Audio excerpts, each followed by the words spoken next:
fellow nerds, and welcome to Nerd Doom, where we explode with a conversation about anime, gaming, and nerd culture. I'm Addy, and I have with me tonight Mel. Hi. And I also have with us Hannah. Heyo. So before we begin everything tonight, if you want to see more stuff like this and content from our guests, check the description below. Also, check out our Discord, Nerd Camp, that's nerd with a 3, to hang and talk with others about stuff. Link is also provided in the description below for that Discord. So yeah, evening, ladies. Hello. Hey. What's going on? Not a whole lot. So It is we have thundering. It is Florida thundering. Oh, like crazy. Hopefully you can hang out with us pretty long tonight, and that We're just gonna kinda see makes how a lot of long it noise. lasts. So before your internet decides to go kaput, okay, bye, kunai. I heard that. Oh, yeah. This is what I've been dealing with. Oh no. Come here, Ezreal, come here. Yes, okay. Oh, Norris would be on top of you in a heartbeat after that one. All right, so let's distract you here from all that noise with our discussion tonight of, I guess, art in the art community during this trying time that has befallen us all, that is the pandemic. I think it's safe to say that all three of us have a different level and skill for art, in varying degrees depending on what category of art. Hannah, you I would classify as professional because you are selling and making Super money from your wonderful art. Super professional. Well, thank you. I like to think of myself as intermediary. Like, I draw for a hobby, an occasional commission whenever I do randomly get one. Yeah, you're a hobbyist. You're not intermediary. You're a hobbyist artist. Yeah, okay, I'll take that. And then Mel, drawing-wise, I feel like you're beginner or novice. There's certain things that I feel like I can do okay, and then there's other things I'm like, how do I do that? I don't even know. Like, How do? I feel like that's universal, though. Yeah, I mostly just do it for fun. I still have a tendency to do like a lot of tracing, but I've gotten lately I have not drawn just because like I don't feel like it. I love to do it lately, just with everything going on. Literally my like creativity spark is just like zapped. I don't know if that's one of your topics on here, but like I feel like more so coincides perfectly. Yeah, I just feel like more so with what's going on. It's very much like I don't feel motivated to do anything like creativity wise. Like it's very hard to be motivated.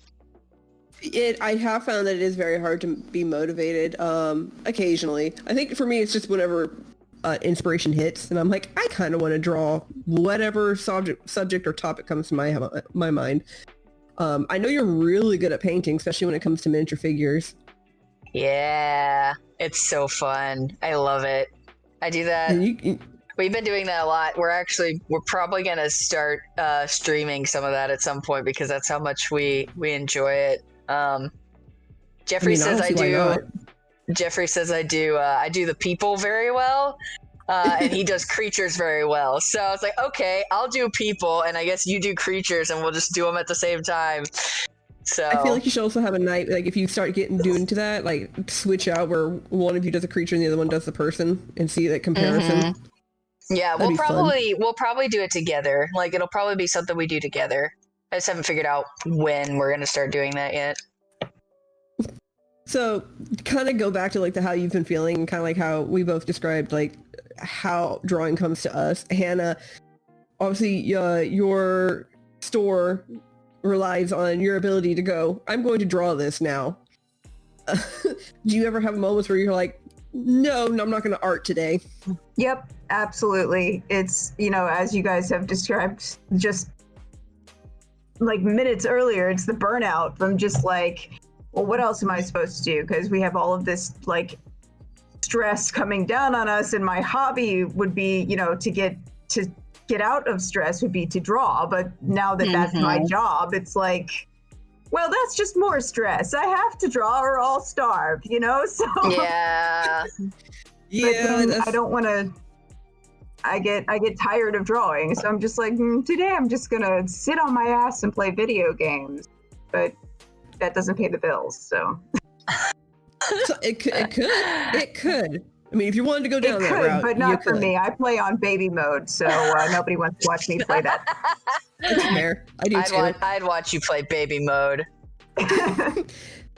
So how, from a standpoint of, I guess, from all of our levels in art, how do you feel like, I guess, this pandemic has changed or affected the art community? And that can be from anything from writing, painting, drawing to professional drawing, which selling.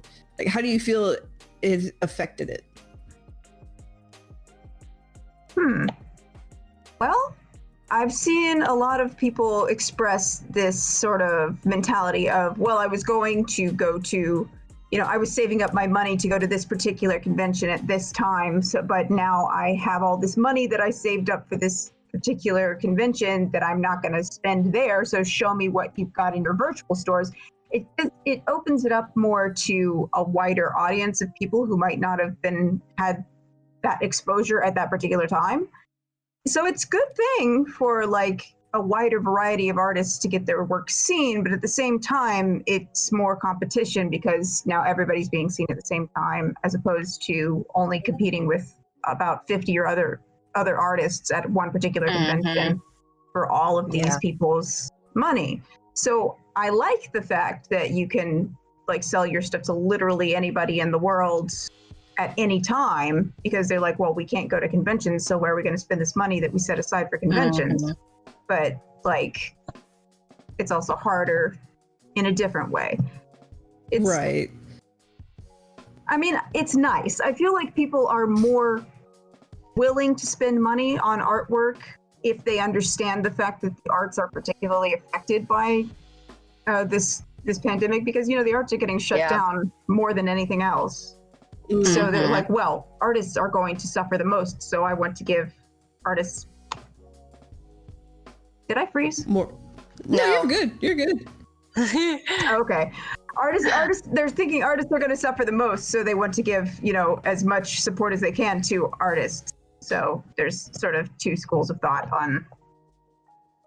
Yeah, and I mean, you kind of answered a question I was going to ask a little later on, but we can probably dive more into it as well. Sorry. But no, it's fine. There's no real order to this. Good. I just have pointers to kind of remind myself.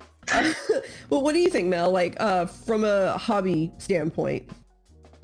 I think I pretty much kind of agree with what Hannah was saying. It definitely seems like I know a lot of people who are like, I was going to go to this con. And so now that I can't, and now that all the artists like Artist Alley and like vendors and stuff are putting a lot or as much as they can of their stuff online, then they're like, oh, cool. I can still get stuff that I want and like look at,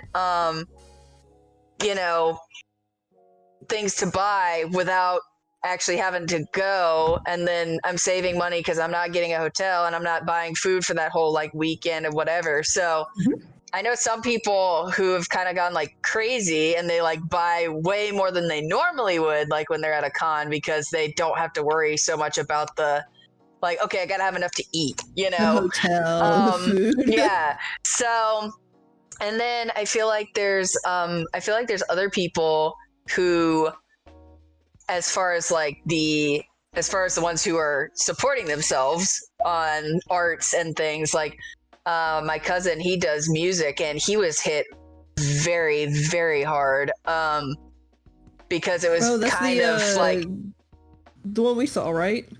Yeah.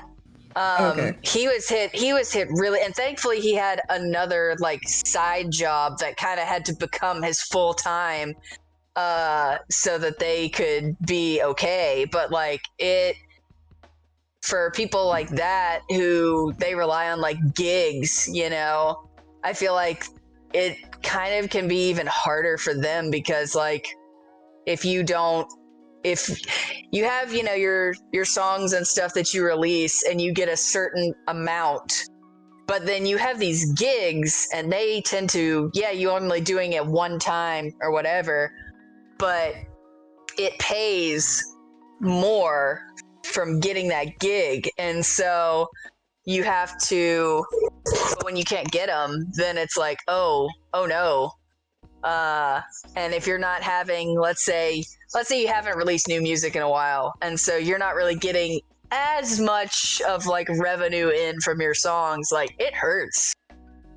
I imagine. I've seen a few people that are like, what am I supposed to do now? Yeah, and then I have another friend who she also does art, and it's more like it's not her full-time job, but it could be. Like, she did a painting for me, and it's gorgeous. But she kind of, I asked her to do my commission in like February, like beginning of February, like right before all this crap started here. Yeah, and, I remember that.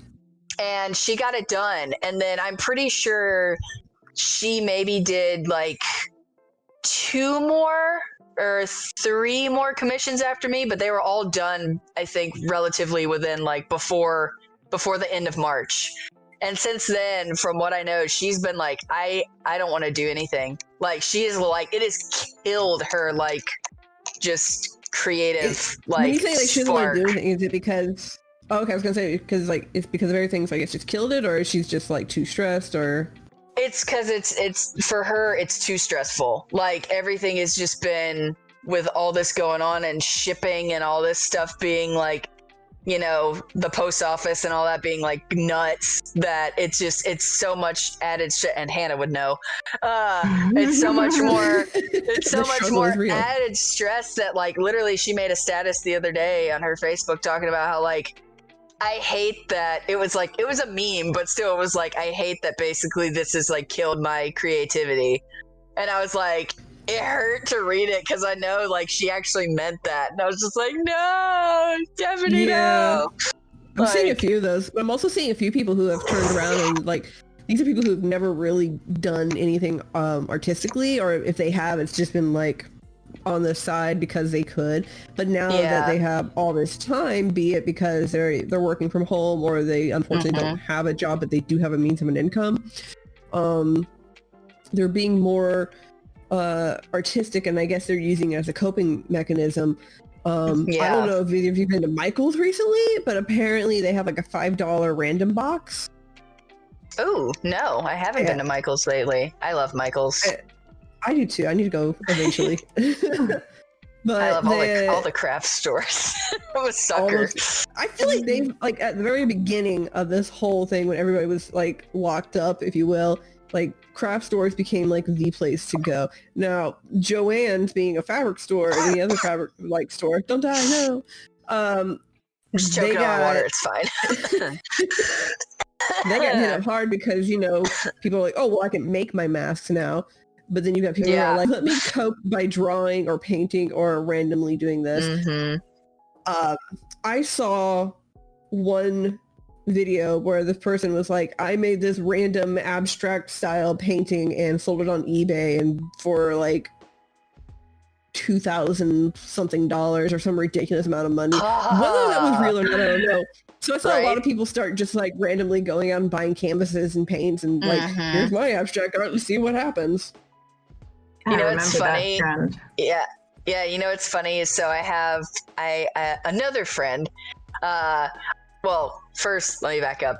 A while back, I bought a bunch because I paint anyways, like you said, with minis and stuff. So I have acrylic paint like everywhere because I have like hundreds of minis. So, I was like, I'm going to try. I saw someone, this is way before all this stuff happened, probably like almost 9 months ago.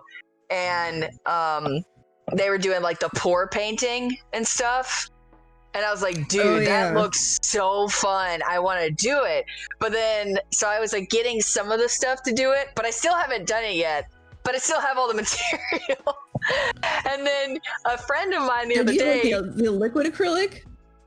oh yeah, I got straight up like the mixer and like I have everything for it. I just haven't done it yet. I want to get together with like maybe both of you and just like go to town one day. I think it would be so fun. Hey, but I got all the stuff. Yeah, I got all the stuff for it. But I still haven't done it yet. And here it is, like 9 months later, and now I just have the stuff, but I haven't actually tried it yet. But then a friend of mine, she went out, got all the stuff, and then she just started, and she's done. I want to say maybe she got the stuff like 2 weeks ago, and she's already made like 15 different like pour paintings, and they look amazing. And I'm like, how did you do that? You just started. It's crazy. Like, and she's just, I guess it's her, like, you know, it's been a stress reliever for her, but she just like, she went to town, man. And she started selling them. Like, I'm like, has she been successful yet? Has she been successful with them yet? I don't know how it's gone, like selling wise. I've seen her post them. She just posted them on like Facebook to her friends and stuff. But I know she sold like one. So I hope it goes good for her. Like they look awesome. She's even got some, like she started to get fancy with it. Like throw the gold, you know, the gold little flakes and stuff in there. Like it's just, yeah, she getting fancy now. What about your story, Dan? Have you seen an uptick since this whole thing started in sales for you, or do you feel like it's just been about average? No, I'm pretty sure there's been a significant uptick in sales with, I mean, just because you're locked up inside doesn't mean that you can't make eat-it bags. That's something you can do all by yourself. So, you know, my bread and butter is keychains, which, you know, people will say, well, is that the only thing you can do? Well, bitch, it pays my bills. Like, yeah. Yes. I mean, your art's really good to the point, like, if you really wanted to branch out, you can easily do prints, I feel like. Oh, yeah. I want to do prints and, like, pillows and all those other sorts of fun things. Hannah, make me pillows. Make me pillows to decorate my couch. It's so hard to find companies and resources and, like, places to get things made and done with everything that's getting shut down because of the pandemic and everything that's slowed down because of the pandemic and all the, like, it's just, now is not the time to go looking for new things. So I've just been sticking with what I know, what I can do, and it's been doing really well because, again, of the mentality of people being like, well, I can't go to a con, but I still have to shop for Christmas presents. So I'm going to look on, you know, Etsy for the things that I would look for at a con. It's like, oh, wow, this person has a lot of, you know, Dragon Age or The Witcher or whatever it is that they're looking for. So people are more willing to buy, you know, bulk orders because they're like, well, I get free shipping if I do that. And I would have bought these anyway if I went to a con. So it's like, yeah, awesome. I'm usually, like, last year, I think it was something like 2 orders per day, something like that, average. And this year it's like 20 orders every couple of days. It's like, oh wow, it's a lot better. Yeah. That's awesome though. I'm happy for you.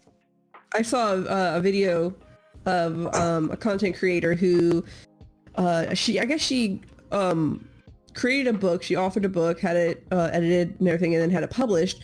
And she put it out there on the internet, mostly on the platform of TikTok, and was like, hey, I made this book. And unfortunately, I don't know what the subject was because I just randomly came across it.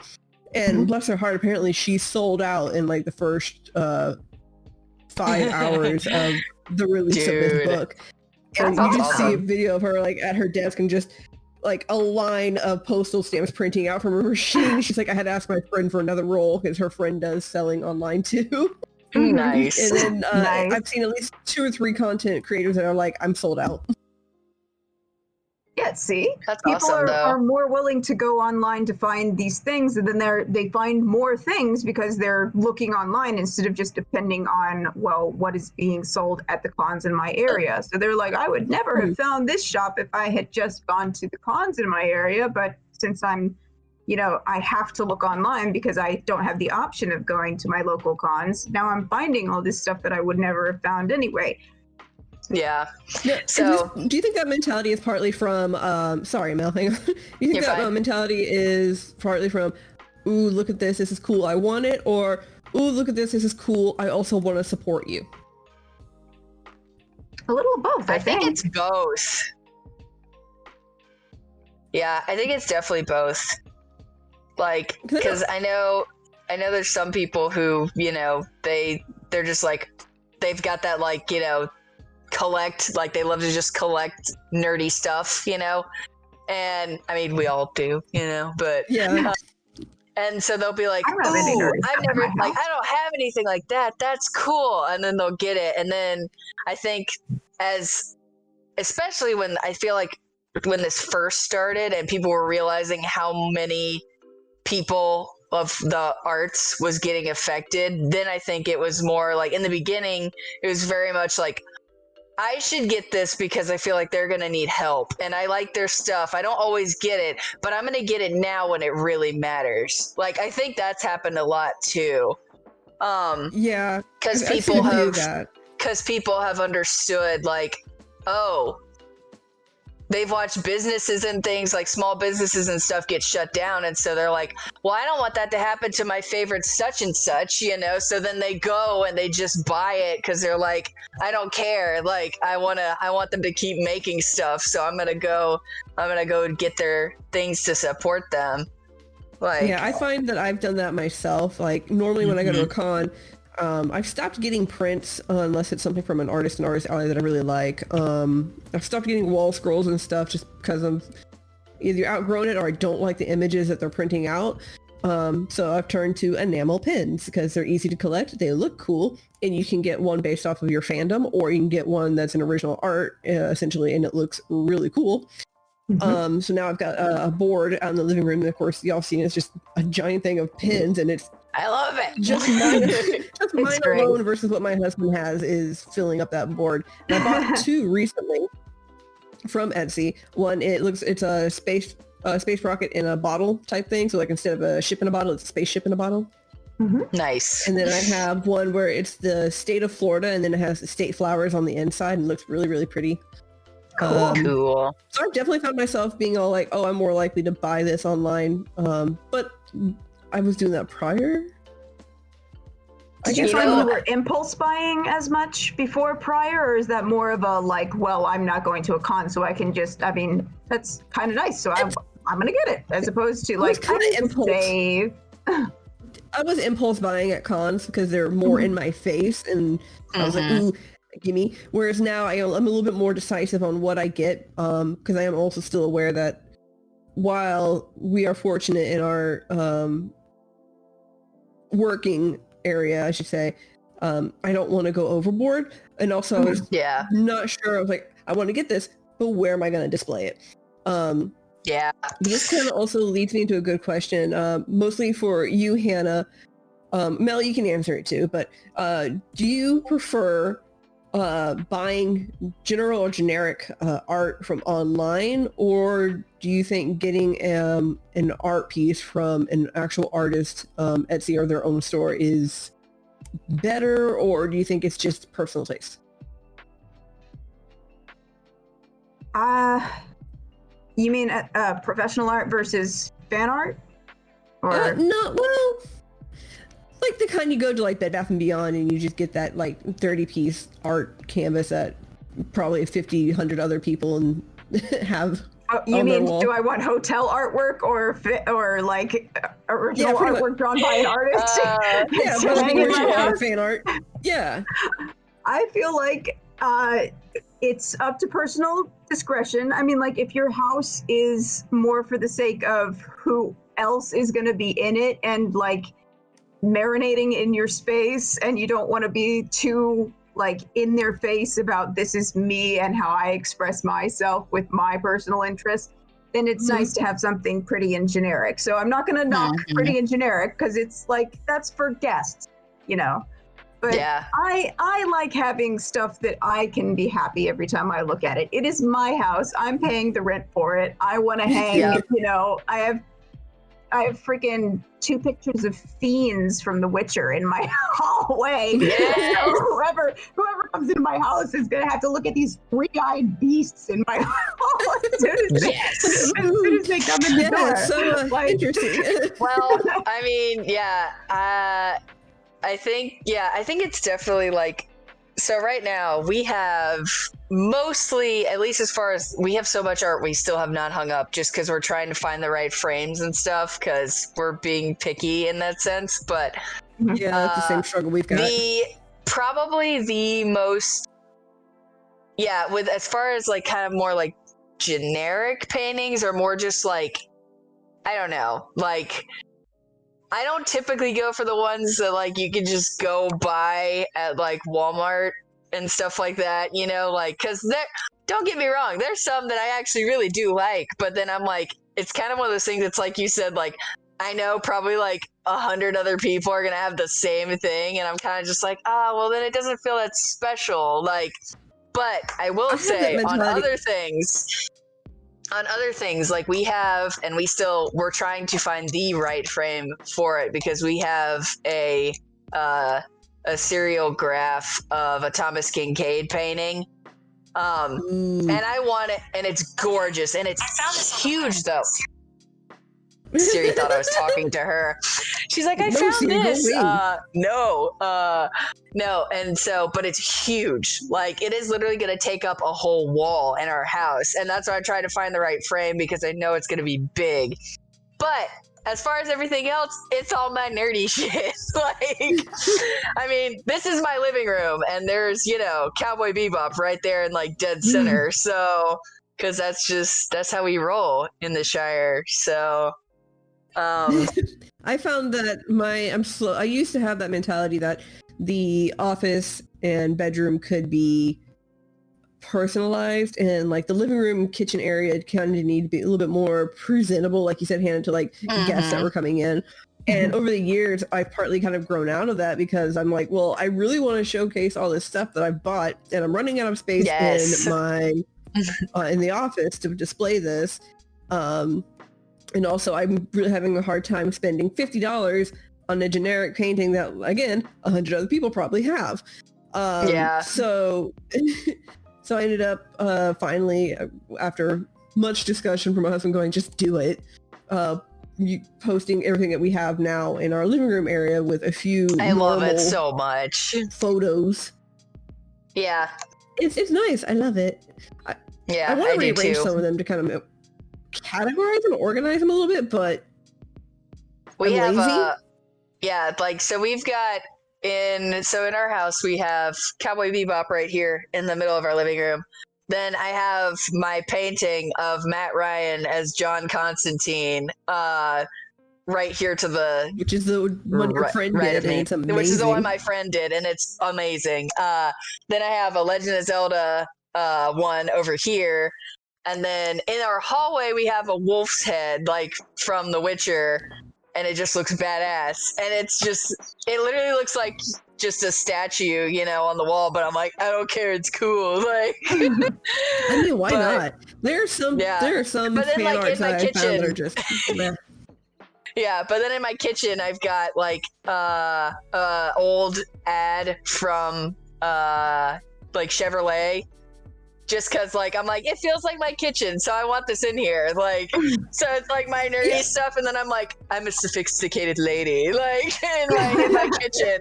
So, it's whatever. No, it's your house, decorated how you want. Exactly.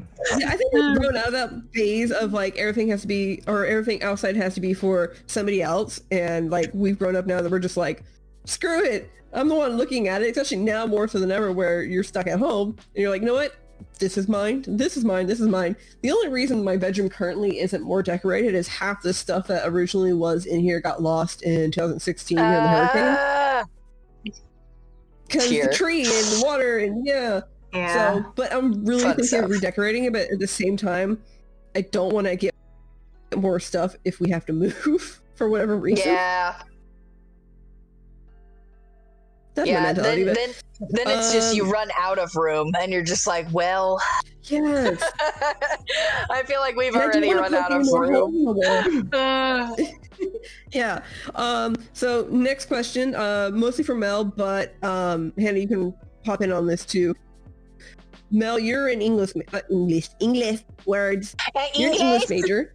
English. Sí, señor. English. I can't talk. Words. It's okay. So you're an It's English fine. major. Would you consider writing an art form? Yes. I would. I think What I think about there's fanfic two writing? types. I honestly I would. Because I'm of the mentality that art is subjective, so I think anyone can make anything art just about. I've always felt like that, but now I will say there are two very different types of writing. There's definitely like scientific writing, and that is very like it is more math involved than art, I believe. And then there's creative writing, and that can be a multitude of things. But yeah, I definitely would consider writing art. That's how you get things like plays and things like that. It's all words, but it's presented in a fashion to where it can be consumed by the entertainer. Like even just a good novel, like heck, even a good cookbook could be considered art. And that it's like you can read and also you can create it at the same time. But yeah, Double art. sorry, I feel like a lot of microphone. people have started writing, and I had.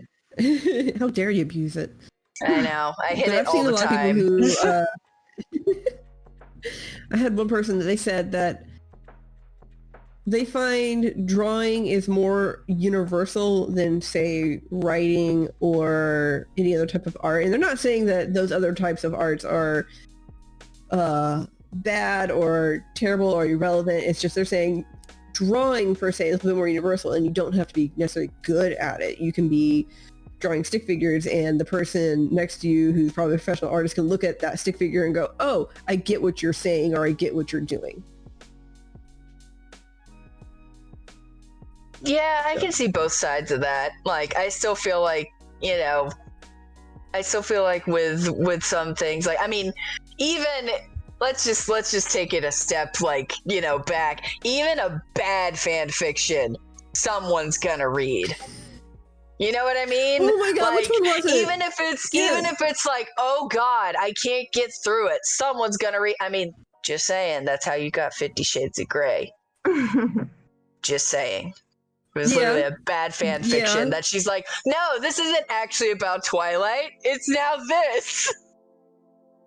Wait, wasn't Twilight like a fanfic, a semi-fanfic based off of Harry Potter? Sort of? Or I think you're inspired by Harry thinking Potter? of the City of Bones. Is that what it's called?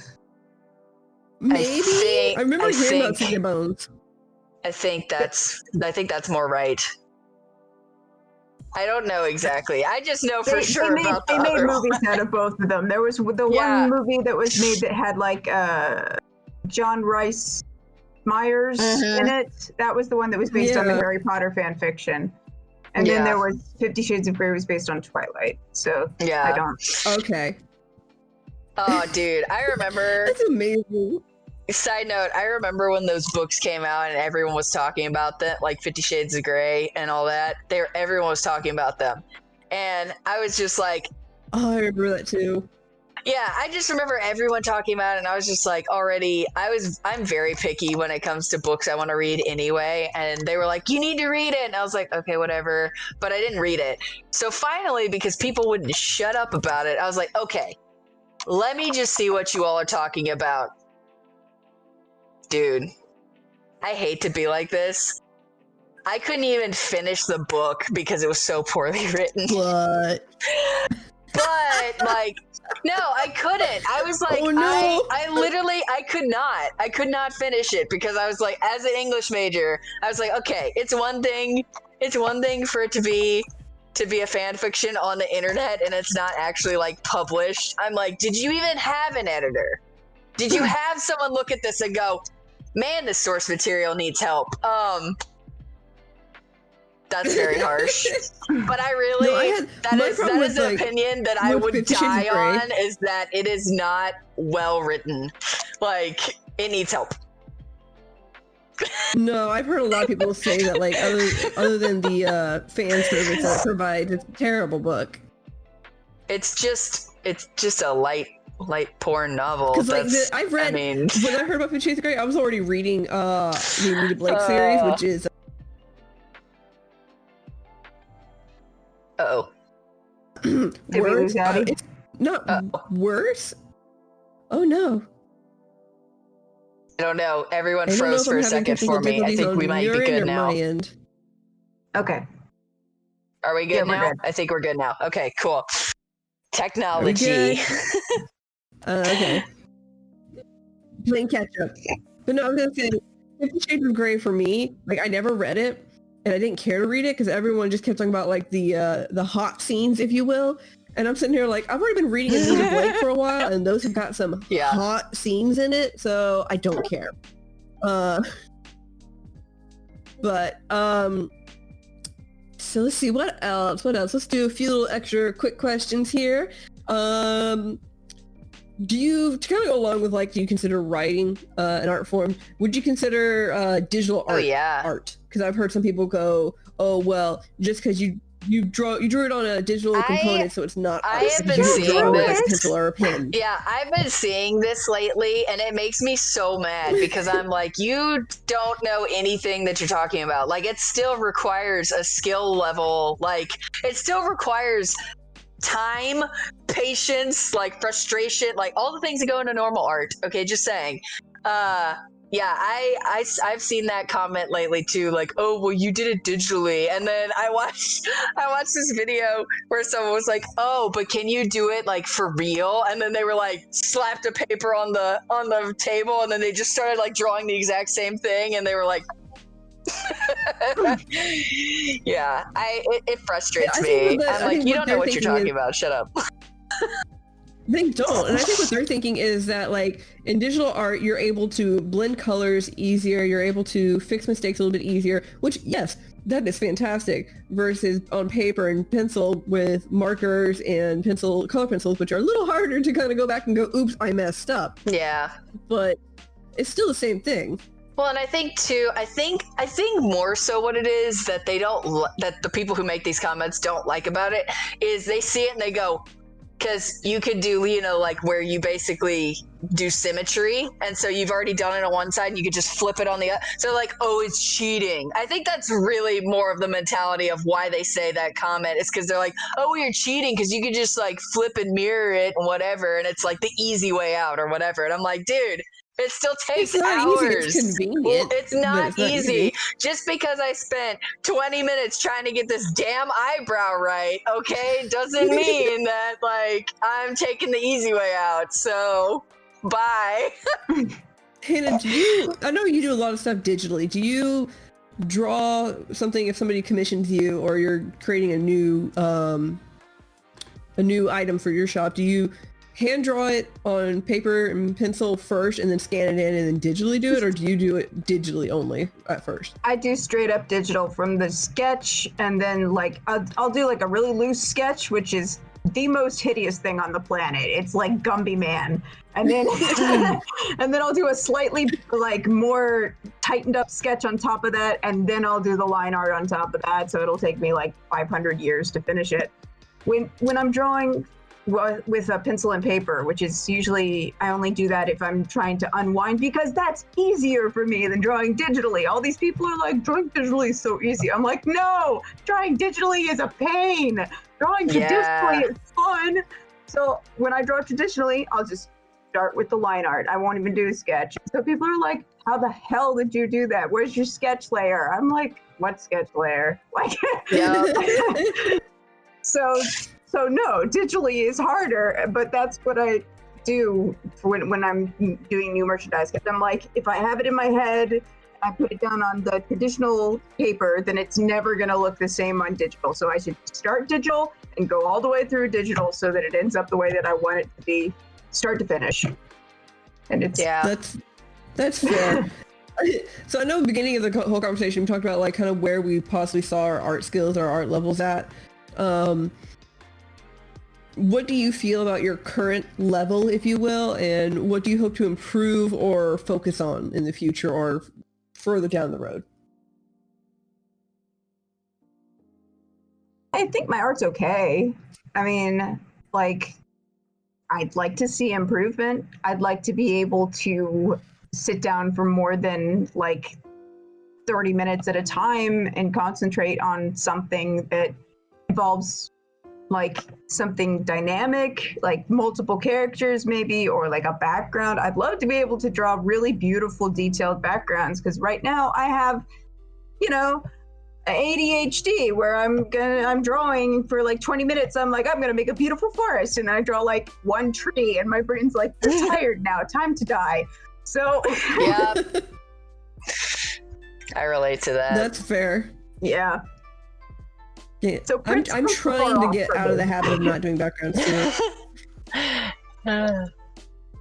I feel like sometimes there's like, I feel like right now I've gotten worse just because I haven't been doing it lately.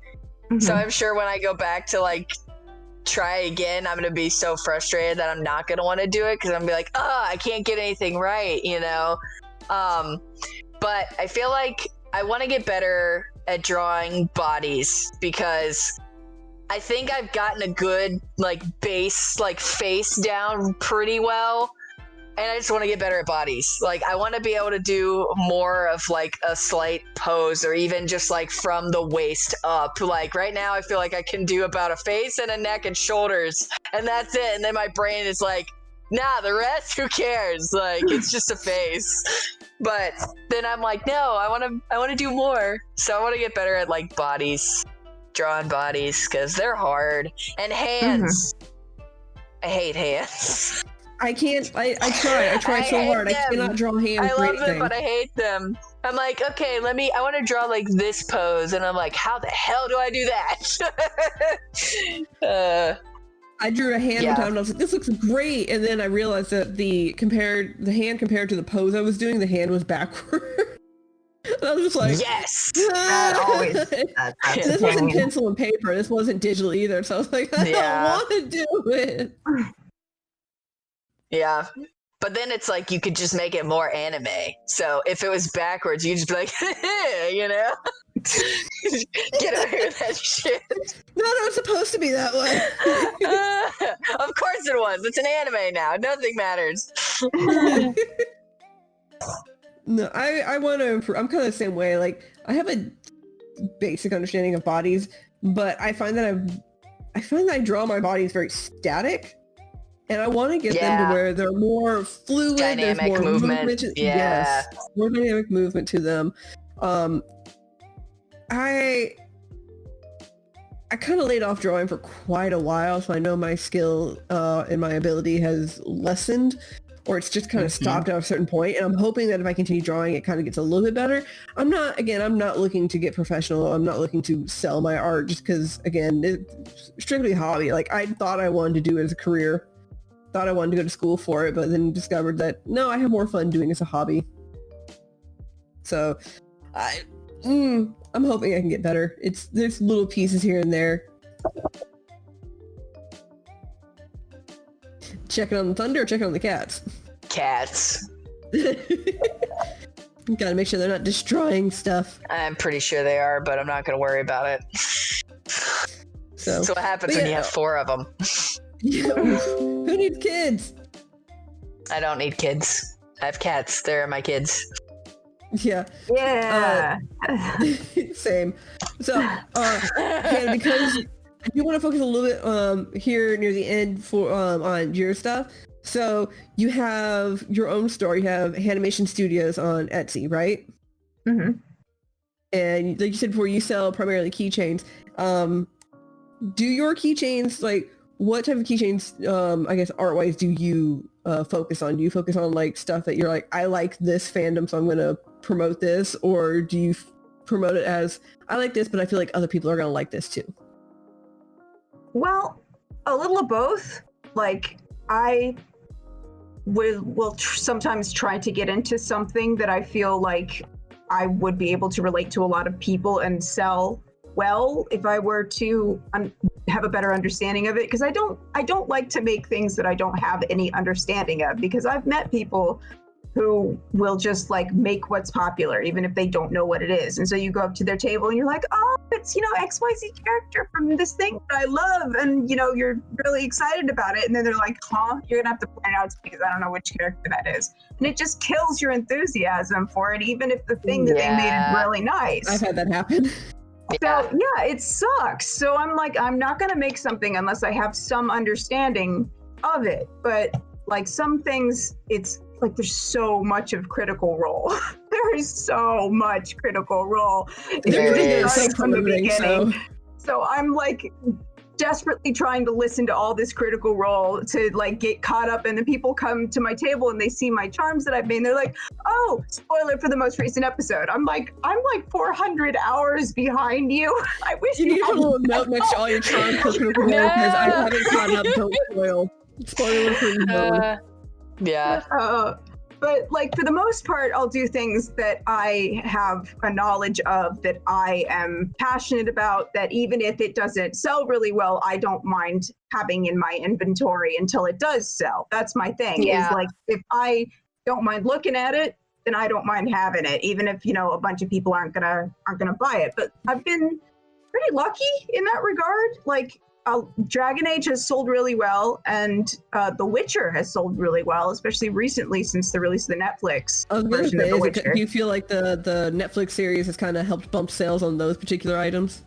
Yeah, it definitely has, which is a little weird because some of the characters that are selling well are characters that are not in the Netflix series, but I like the popularity of the games went up because of the Netflix series. So like, majorly. So people are learning about the characters from the games, and then they're like, ooh, I actually really like both versions of these. So they're coming in and they're like, I just learned about The Witcher and I'm really excited about it. And I'm like, I'm really excited that you're excited, you know?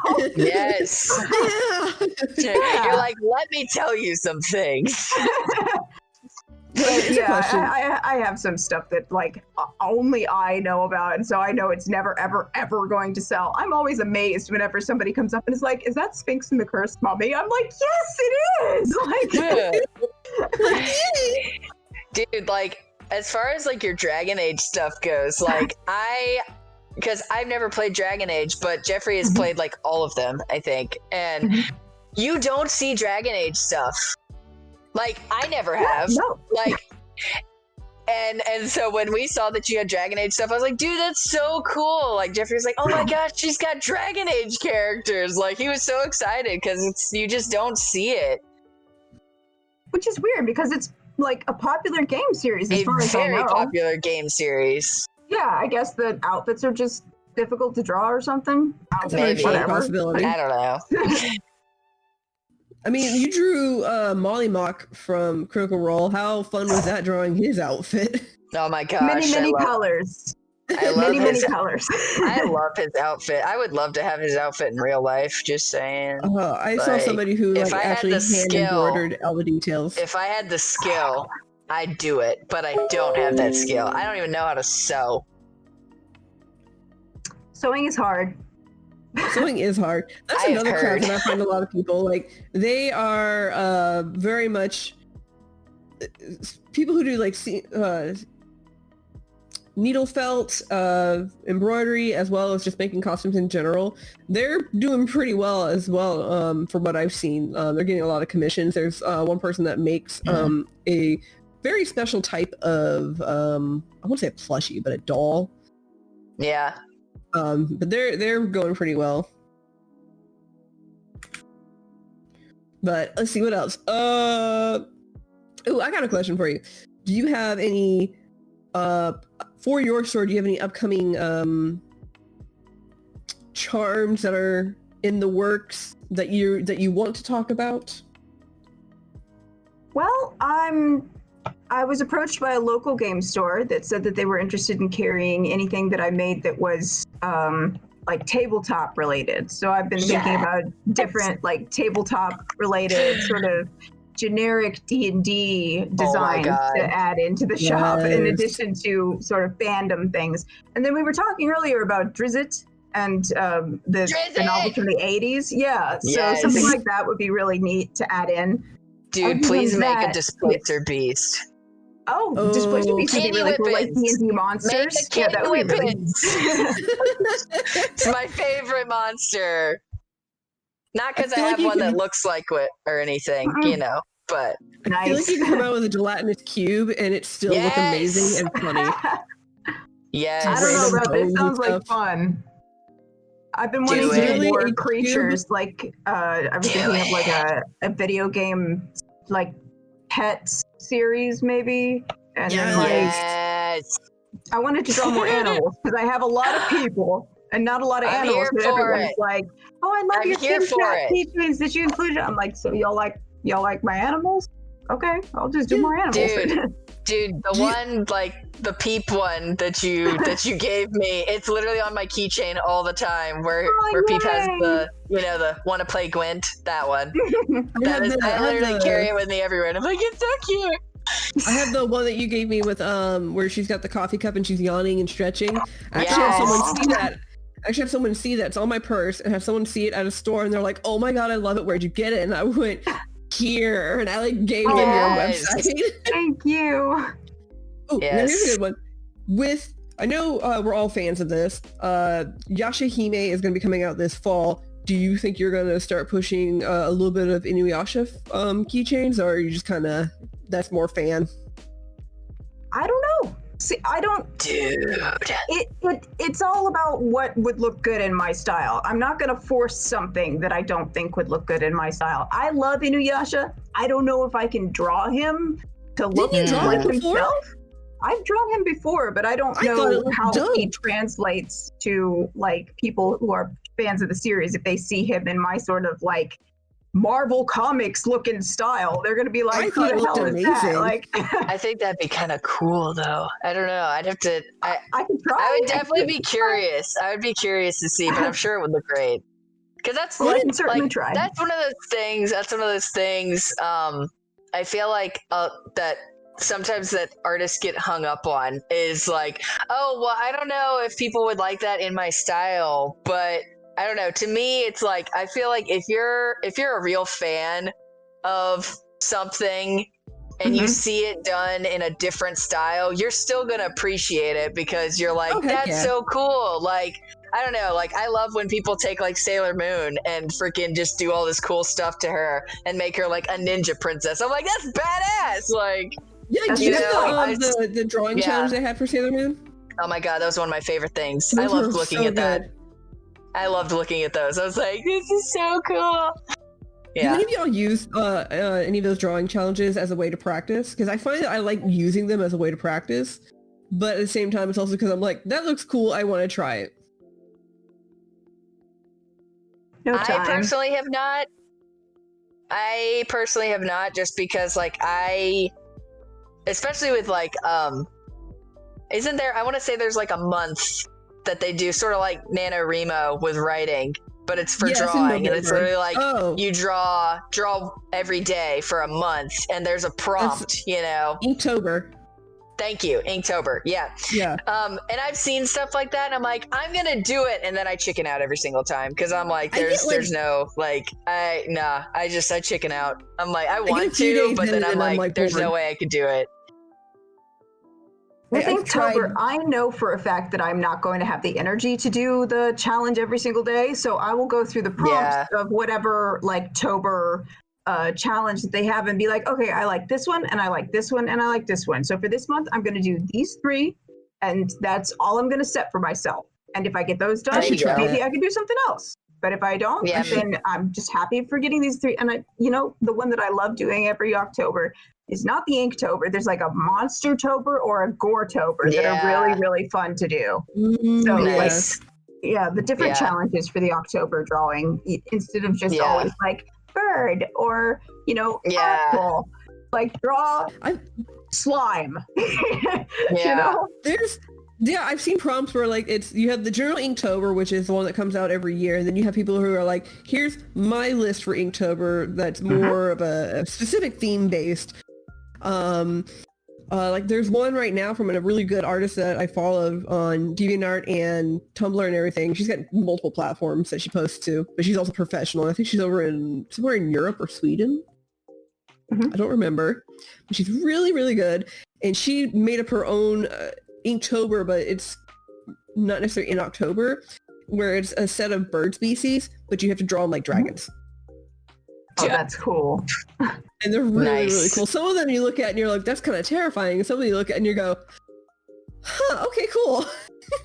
And not terrifying as in, oh god, it's ugly, as in oh god, it's going to eat me. Yes. But yeah, I feel like things like Inktober, things like drawing your style challenges, I think are really good ways of improving on our art skills as well. Do you feel like you want to try and branch out from fandom art? Like, I like drawing this and focus on non-traditional, or not non-traditional, but more traditional stuff like general humans, general environment, or are you happy with where you are in terms of just drawing fan art? This is for everybody. Mel?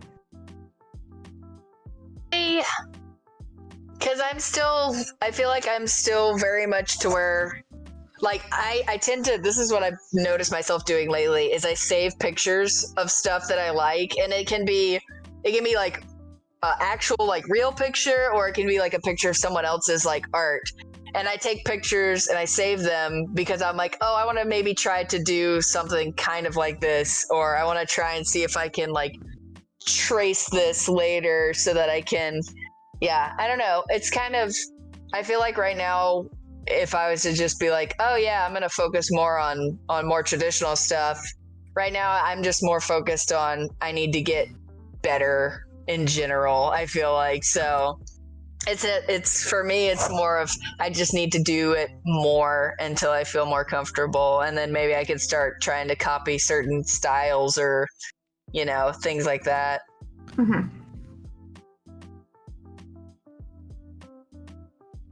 That's fair. I Sorry, go ahead. No. Oh, I was just gonna say that, like, right now, I know that fandom stuff sells, because fandom is a universal sort of thing that people enjoy, finding things that, like I said before, it makes you happy, so you buy it. And, fandom is something that will make people happy because they're like, oh, I enjoy this media, so I want to collect things that have to do with this media because looking at this will make me happy. So for right now, with things so uncertain as they are, I don't feel like it's the proper time for me to start taking really big chances at being like, well, I'm phasing out my fandom stuff, and now I'm going to focus on everything original. So everybody please take a chance on me and, buy all my original stuff. Well, I mean, that's fair. Yeah. I feel like that's right in your position. Like you're profiting from this, and like it'd be hard to be like, well, thanks for buying all this fan stuff, but here's this general original stuff. Would you feel like doing something like that personally, just because you can, just for yourself? Yeah, eventually I'd love to start moving into more original properties. Like I'd love to start doing more with like Peep and Prue and Eggy, and like doing more things based on like characters that I've created from either original universes or like generic fantasy realms where it's like, yes, this Rafe. Is my more Rafe. Rafe is a fandom thing. I know. Plus, I don't think anybody would want to buy anything of Rafe. He kind of looks like a serial killer. But what are you talking about? I love him. But like, this is my, my ranger, and so people are like, "Ooh, ranger! I like D&D," and so they buy ranger for Wall, But that's something that's a very niche sort of interest for people who are like, I like original art of other people's original characters. That's something that some people do like and collect, which is very, very cool. But it's not something that can be counted on at a time when you got to pay the bills and there's no cons. I will say, I do love to see though people's like, I love to see people's like OCs and stuff from like D&D. I love it. And when people, especially when like artists can draw their own, I'm like, yes, more of this, please. But yeah, I love to see it. But then it's one of those things. It's one of those things like, yeah, I love to see it, but then I also get like why some people would be like, oh, it's cool to look at, but then they wouldn't buy it because there's not like, especially if it's something like that's not, let's say that's just that you're never going to hear their session or you're never going to hear like any, so you might know of the character, but you can't really form like a, you know, more of that, like you said, more of like a fandom. If there's not, let's just say like they don't have a podcast or they don't have like, you know, you just know based on what the artist has like kind of just said before like putting the picture out there. So I don't know, but I love that kind of stuff. So I get it. I could see both of like, yeah, it's too risky to take that chance, but then it's also like, yeah, but you never know. There could be that one person who's like, oh, this is so cool, I'm just gonna buy it anyway, you know? That's true. I know at one point, I don't know if you still do it or if it's just an occasional thing. You do custom keychains as well, right? Yeah, like 3 a year. That's fair. Because I know it's pricey to create them or to get them made, so. And I have very low energy to begin with, so to be like, well, this is just going to one person is like, I could start it or I could take a nap. Like, it's a horrible way to think about it. It's a terrible mentality to think about it that way. Because I love drawing people's original characters, but then my brain is like, you have so much work to do. Are you going to do one that's going to sell to like a bunch of people, or are you going to do one that's like for one particular person, and then like you'll also have to do the one that sells to a bunch of people? And my brain is like, that's 2 choices. That's time to sleep. So. Yeah. I mean, I know that can be tough. I know a few other artists on Etsy who do custom stuff, and they have original stuff that they've already created. The original stuff is going to be like, say it's a pen, for example. A normal pen can be like between $10 and $15 depending on the size. And then a custom pen, they're going to be like, this is going to be $30+. Because not only do they have to create the design if you don't already have one for them, but then they have to send it in, and then they have to pay to have that die created to create the pen. And then they have to pay for the amount of pins that they're purchasing. Mel, I think you sent the thunder our way because I'm starting to hear it over here. Uh-oh. I was hearing a little bit of it here too. I hope not. Yeah. But yeah, I think stuff like that. What about Kickstarter? I know a few other artists have done Kickstarters. I recently backed a Kickstarter for a really cool enamel pin that is going to be coming out, I think, in October. Could be very wrong on that, but have you tried or ever thought about doing a Kickstarter for a larger project?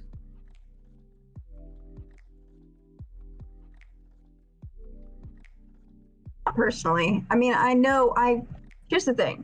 I completely understand doing a Kickstarter for pens because I have done runs of pens where I had like limited edition 25 and it cost me between $300 and $500 for 25 pens. Oof. So I'm like, yeah, I can definitely understand doing a Kickstarter for that. But my main source of income is charms. And knowing what I know about, you know, the process of getting charms made, I feel like running a Kickstarter for charms is deceptive, because like just do pre-orders and you'll get enough to, you know, buy twice as many as you had pre-ordered, and then you can make back, you know, by selling the others as they sell. Like, take a chance on yourself and it'll pay off. I'm not saying that like you're like, oh, if you don't have the money up front for charms, then you're like a bad person or a bad salesman, because not everybody has the money up front for charms. But I just don't feel that charms, having had charms made and having had pens made, it is significantly harder and more expensive to get pins made. So I understand using Kickstarter for pins, not so much for charm. So I will not back a charm Kickstarter. Yeah. I feel like it's especially with Kickstarter, because like sometimes you get the sense of like, I tell people like to be careful with Kickstarter sometimes, because there are ones that like, yes, they have a really awesome idea and they need help getting it off the ground. They're never realistically gonna be able to get it off the ground without help. Those are the kind that I try to look for. Then there's ones that I feel like they're doing it just because they know they can get extra when it's something that's like you said, like a charm, that it's just like, is that really, like, did you really need to do that? You've already done other stuff, you know, like, I feel like with certain things, like there's a really awesome, oh gosh, what's his name? Y'all know him. He does like the woodworking stuff, and I think he did a Kickstarter because he wanted to start doing Arcanic Artistry.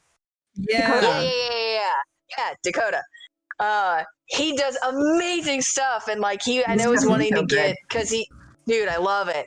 So he was wanting to get, like all, you know, he's wanting to get like more stuff or whatever it was, and so he had all these big plans, but like he needed a Kickstarter because like otherwise it's not going to get off the ground, and wood is expensive. It is. I don't care. Wood is so expensive. Like wood is so expensive. Like $30, $100 yeah, later. it's so expensive, Out, but buddy. it's like, but yeah, stuff like that, I feel like, especially when it's material that you know is like either hard to produce or hard to get, that's just, it's not going to be, it's less feasible to just be doing it all on your own than say, you know, other things that, you know, okay, you can have this like readily made by like such and such time. Like, I don't know. I feel like sometimes people are a little too like gung-ho to just be like, I'm gonna do a Kickstarter, and then they don't, you know, I don't know, they don't really think everything through. I don't know. No, that's a good assessment. I'm trying to think here. What if they're doing prints? Like, we understand the keychains, pins are expensive, like, because of the process it takes to create them, whether it's hard enamel or soft enamel. But what do you think about things like prints or stickers? Do you think they should do Kickstarters for those, or Kickstarter do you think they should stickers? just do pre-orders? Maybe not stickers. Maybe things like a vinyl. I got like 300, 400 vinyl stickers for $80. You should not need a Kickstarter for stickers. Yeah. Do you think a Kickstarter pre-order for type thing would be better? You're just trying to get money. Yeah. That's fair. That's fair. I kind of agree. Because like even now, like people who never used to do like you know, making t-shirts and stuff, they have a machine now that you could just go and buy and start doing them yourself. Like, yeah, it's the same thing with stickers. Like the Cricut. Like same thing. The Cricut. Yeah. Like go get your own. I can do vinyl like and stickers. It's not hard. I don't know. Same with like, you got a printer, use it, you know? just buy a different, just buy a different paper, and it's like, use your own printer. Yeah, and I'm really aware that ink can be expensive, but yeah. For regular prints, you can just buy yourself a fancy printer and then like print off your own from home and make back the money that you spent on the printer by selling those prints at a con or online or wherever. I don't think you should do a Kickstarter for prints either. That seems superfluous to me. That just seems like you said earlier, you're just trying to take money from people for no reason. What is a specialty print? Like a like larger cat than print, normal gold foil prints for like $5 a piece. Oh, really? Something like that. Those are so pretty. I think if it's maybe something that like, I think if it's something you wouldn't normally do, or let's say if it's something for like, it's going to a charity or something like that, now that's totally different. Like, I feel like do whatever you want, you know, if you're just trying to like donate to charity, then you can do whatever. But if it's just like, oh, I'm just doing this to get money for myself and no one else, then I don't think it's right. Right. Yeah. That's fair. What about let's see here. Oh, I had it. My brain just did a fart. If any of y'all come up with anything, by all means, like talking over. Stretch. Oh, that was a heck of a stretch. She does kitty yoga. Apparently. No, my brain went dead. I can't remember the question now. Sorry. I probably didn't help. No, I saw a cat. My brain went to kitty. Oh, that's Yeah. me too. Kitty brain.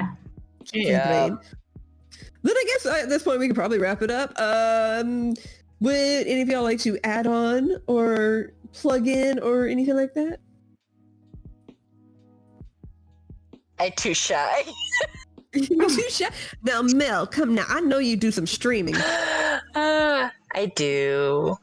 You want to tell the I people do. where you stream? Okay, I stream at twitch.tv/bboots. That is BIBY Boots. I stream mainly on Wednesdays is my main day. And typically it's Warzone. So I have Warzone Wednesdays. and then Nice. and then last night for the first time I streamed and I played Minecraft on a Monday. So my husband made the Nice. joke, I'm gonna have Minecraft Monday and Warzone Wednesdays, and that's gonna be my thing. And I was like, no. I mean, I don't see anything But- wrong with this. But yeah, Sounds so good. and then eventually, like I said, we are gonna start streaming. My husband and I are gonna start streaming when we paint minis. And I feel like it's probably gonna be like a Saturday or something. I don't know, but Saturday is typically a day we're both off, and I want to do it together. So that should be in the works in the future. But Nice. that's me. So And Hannah, Yes, ma'am. of course. You can find me. Sorry, go ahead. The stage is yours, madam.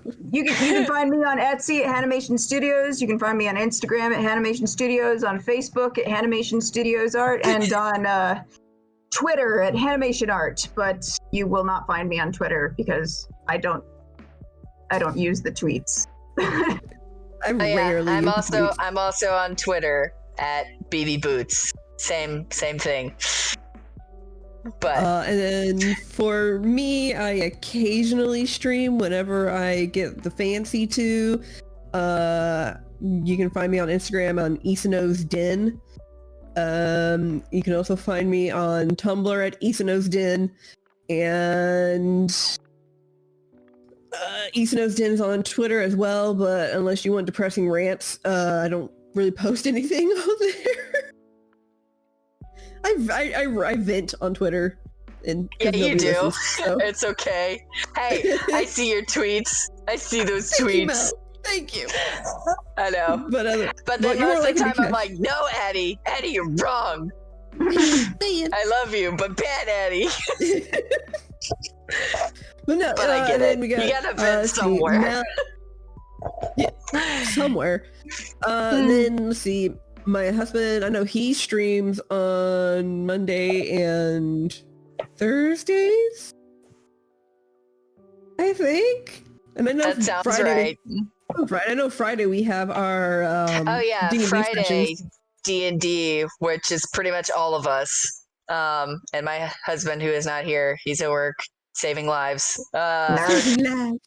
That nerd. Yeah, and eventually, once we get it all set up, we have 2 sessions that we run. And eventually we're gonna get it to where one is on Mike's channel and one is on my channel. My campaign is gonna end up being on my channel, but that's gonna take a lot of setting up, and I'm gonna get Mike over here at the house to help me do it. So Put them IT skills to use. I am, because I know I'm gonna need it, because it's a lot more involved when it comes to Discord and all that, like a group. So I want to get it right. So It is. And then And I'm still I know every learning. other. I baby when it comes I'm to still learning too, like- Twitch and setting everything up. I was proud of Man. myself though. Last night was the first time I set everything up by myself, and I did it by myself, and it was fine. So See, you got this. I'm an You got adult. this. And then I think every other Friday we have Hannah's campaign, which is so much fun. Like Mel, yours So is fun, fun. too, and Hannah's yours is fun too, because like it's two completely different paths, and it's. Oh yeah, super I fun. just thank you for letting me bring back my original character because I missed her. We love you. Yes, we do. Thank you. So, but yeah, art during a pandemic. It's thriving, I guess. It's It's just there. some art forms are doing good, and some art forms are. I mean, if you're in the theater, you're like, I'm sorry. Yeah, same. Yeah. Same. Yeah, we didn't even talk about the other areas, but it's fine. So No, bad. it's fine. It's fine. If you are any other art mean, form other than drawing or media, we still very much appreciate you. Yes, we do. And we still will find some way to consume. Yeah, agreed. Consume your art that you are creating, not consume you. Yes. That is the like. Why not? That'd be an interesting feat. That would be an interesting feat to do. Why not? Well, the theater people aren't doing anything. I guess we could eat them first. So Yeah. Performing arts are dead anyway, so it doesn't make them zombies. No.